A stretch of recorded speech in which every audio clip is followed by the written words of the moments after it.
Hi everyone! So, ito nasa video na ito ay si Grace. Si Gracie, last year, siya nag-apply sa akin as house angel. She was 17 years old at the time.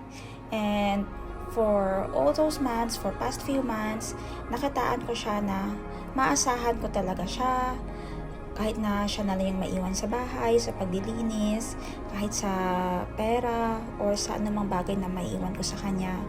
Kahit na pagalitan ko siya, tested ko na yung patience niya and yung loyalty niya sa akin. So, ngayon, birthday niya, 18 years old siya. I want this day to be special and memorable for her. Yung hindi ko naibigay sa sarili ko, sana naibigay ko sa kanya kasi deserve niya naman talaga.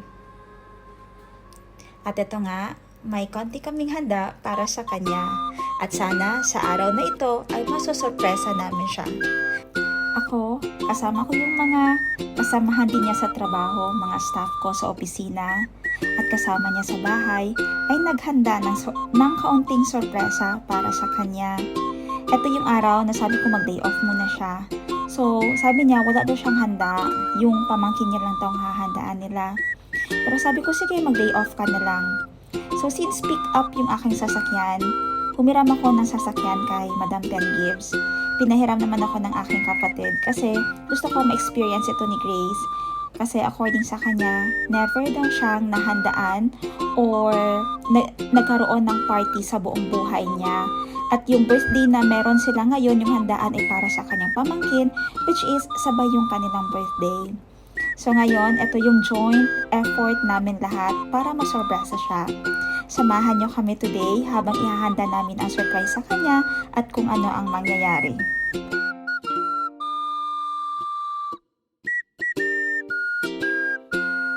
Short story lang muna tayo about kay Gracie.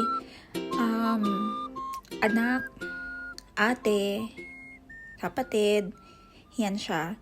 And as anak, grabe siyang mapagbigay sa pamilya niya.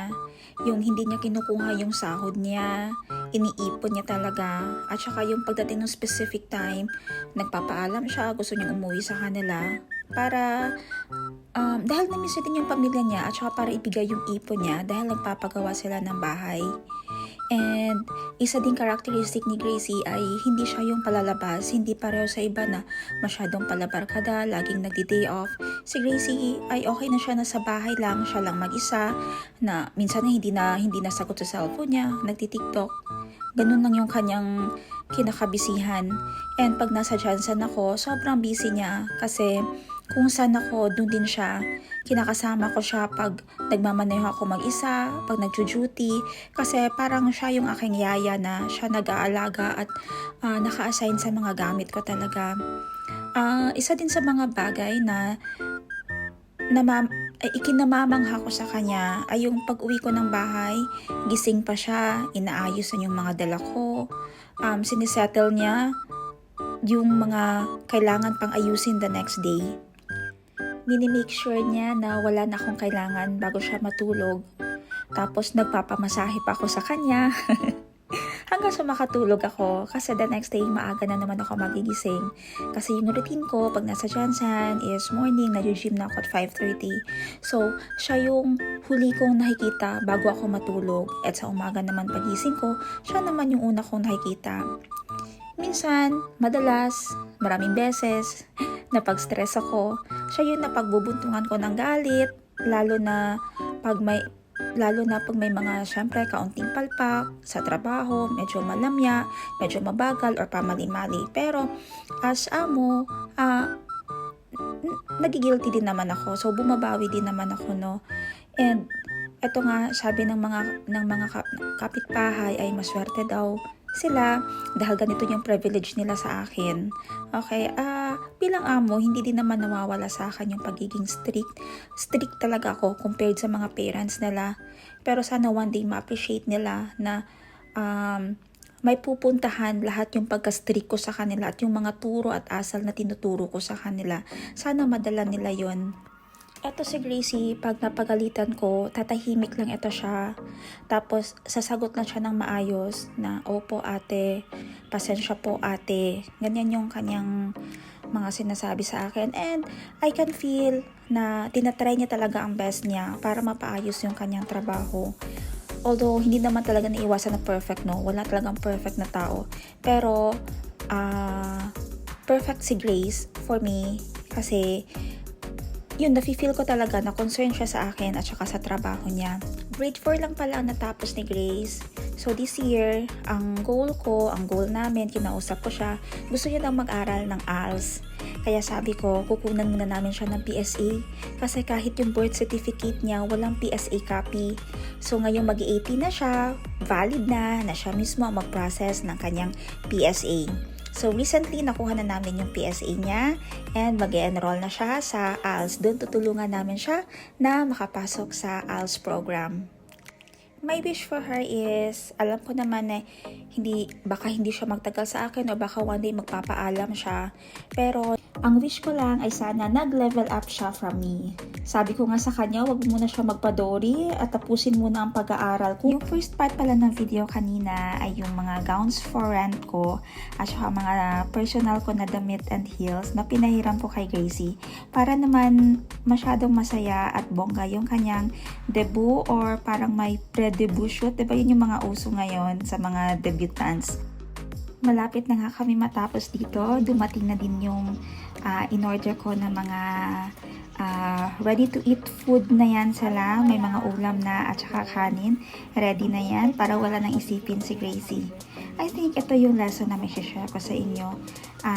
I am doing this kasi I know the feeling na maging isang katulong. At saka alam ko yung feeling na walang handa on my 18th birthday. Dahil matiisin ka, yun. Dahil okay lang. At saka kay Grace, masaya siya na ibigay lang lahat sa pamilya na saka na yung sarili niya talaga. So, etong next na video ipapakita namin sa inyo ay yung surprise na namin sa kanya.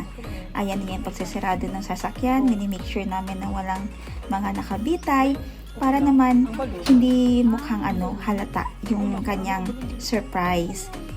Bale, yung ginawa namin dito ay uutusan namin siyang ihatid yung mga balloons sa uncle ko na may birthday.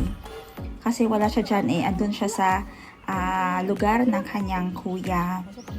Kaya uutusan ko siya, gigisingin namin siya kasi ang balita namin ay tulog siya. Hindi niya alam na pupunta talaga kami. So parang maalimpungatan siya at makikita niya talaga na sobrang masunuri ni Grace na kahit inaantok pa siya dahil bagong gising niya, nirush ko siya ng gising. Sabi ko may utos ako sa kanya, magpapatulong akong i-surprise yung uncle ko. Pero hindi niya alam, siya yung masosorpresa.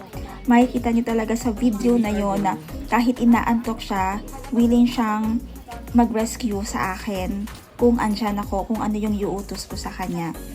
Okay, bye muna for now at makikita niyo yung susunod na mangyayari sa video na ito. Thank you so much for watching. And Gracie, happy birthday, happy 18th birthday ulit, Grace. Maraming salamat sa iyong buong pusong pagmamahal at sa iyong malasakit sa iyong serbisyo, Grace. May our Lord God bless you and wishing you more birthdays to come pa and good health. Sana ay hindi ka magbago.